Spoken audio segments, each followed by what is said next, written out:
Hey y'all, and welcome back to Cooking the Right Way. I'm your girl Denise. I had to go turn my oven on so I can get that thing preheated because today we're going to be doing some steak, sirloin steak with some baked potatoes. This is how I picked what I wanted to cook tonight, y'all, because y'all already know I went to what? Food Line and got my manager special though. Why? Because I like to save. Because I like money. So this is the steak that we're going to be preparing today. Y'all already know manager special, baby. Y'all already know. And I have some baked potatoes that I just put in the oven. Of course, I preheated that. Now let's get us some garlic chopped up. Now the garlic, you're also going to have, this is 1 stick of butter melted. Okay. We're going to go ahead and start smashing our garlic. And get them all just chopped up. Rough chop is fine. I go with mine for a while. Alright, so tonight with our steaks, we're going to actually do this on an indoor small grill. Everybody used to have those things. And I still got mine. I've got it all cleaned up and sitting here. But I'm going to go ahead and get my garlic chopped up. Get my steaks cleaned. And we'll be ready to come back and season them bad boys. Alright, y'all stay tuned for that punch. You know what I'm saying?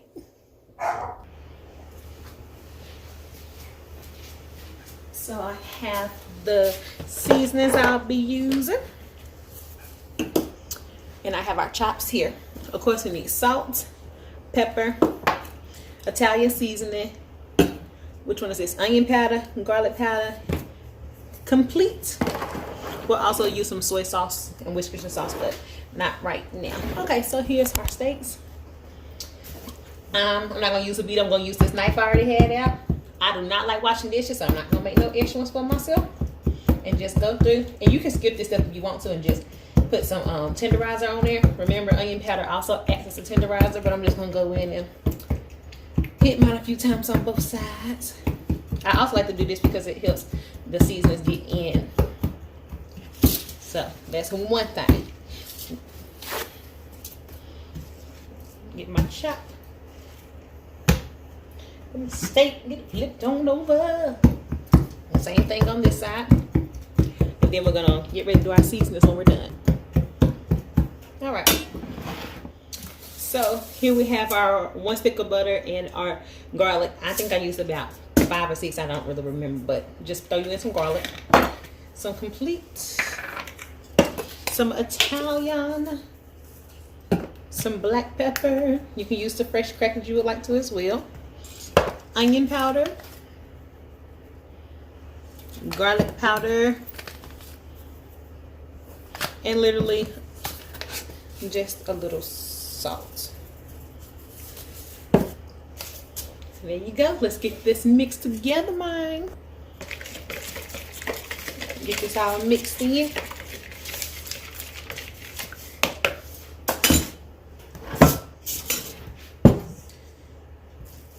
Put our steaks into a bigger bowl. I'm gonna go ahead and pour some of this onto those. Get all of your mix out of here. You can mix them around in this small bowl if you want to, or if you have less steak. But I'm going to do mine like that. All right, with clean hands, go in and massage your steak. And then you're gonna let this marinate for 1 hour if you have time. The longer it sits and marinates, the better the taste is and more of a bold and distinguished flavoring you have. Now this is that garlic, you making this thing. So let's get this all mixed in. All right, let's get ready to do our asparagus. So we have our asparagus here laying out. We're gonna chop off the end. You cut off as much or as little as you want. We're not even really big asparagus fans. I just like to give us something different to have so we don't have to keep eating the same thing, like I mentioned before. Let me get all of this discarded up. Alright. So, now that you have your asparagus laid out, first things first, you need olive oil. A little olive oil. Sorry, my pants keep grabbing onto the handles of my cabinets. This is crushed peppercorn. Gives it a little bit of a kick. So crushed peppercorn. garlic, pepper, and a little salt. Mix this all up. We try to get an even coat of the olive oil on everything and the seasonings. You put this under your broiler for about 8 minutes. So we don't have to do anything with it right now because we're still waiting on our other food to cook. But I want to go ahead and show you guys how to do that.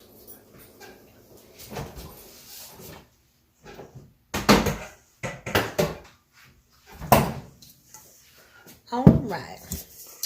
There's our steaks that have marinated. Let's get us some spray, butter spray. Here's our grill. You want to coat the top and the bottom with plenty of spray. Let me get my hands clean. All right. We want to get our steaks on there, and I'm going to put it down at an angle with the two of them.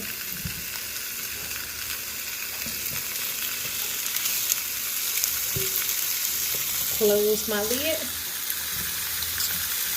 And I have this grill on 375 degrees. Let them cook. So let's start off with about 5 minutes of cook time. Then we'll rotate them, okay? While my steak is cooking, I took the other steak out just so I can get all of this out of the bowl.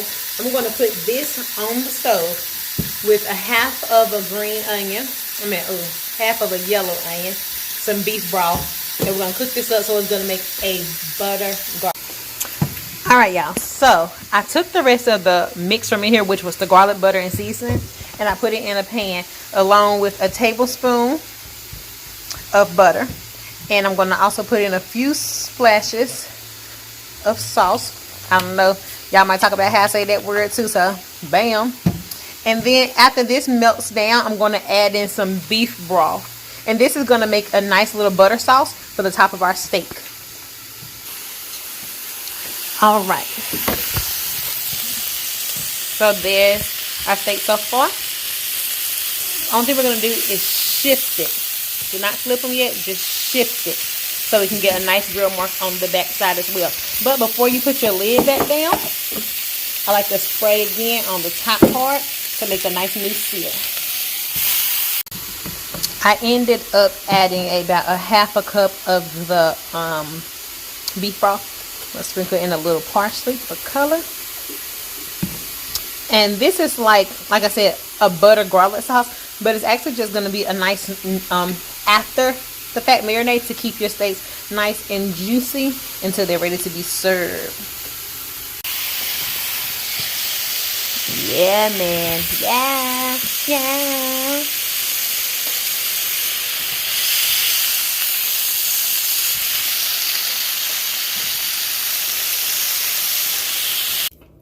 Alright, after 8 minutes, I took our first steaks off. Now let me get our next one. Just spray down. And I just did a wipe. I didn't clean the grill all the way. And then you're going to place that steak right on there. Put your lid down and let's go again. By the way, this is what my steak is doing while the other one is cooking on the grill. So once these two were done, by the way, it's off, but it still had a little heat because of course the steak has heat to it in the eye. So anyway, I'm just letting it sit here and simmer to finish a little bit of the cooking process. We don't want it well done, but we don't want it raw either.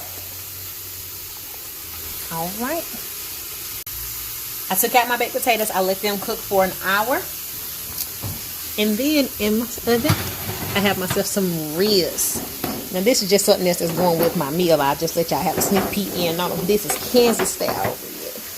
Oh yeah, so it's time to get this lid out.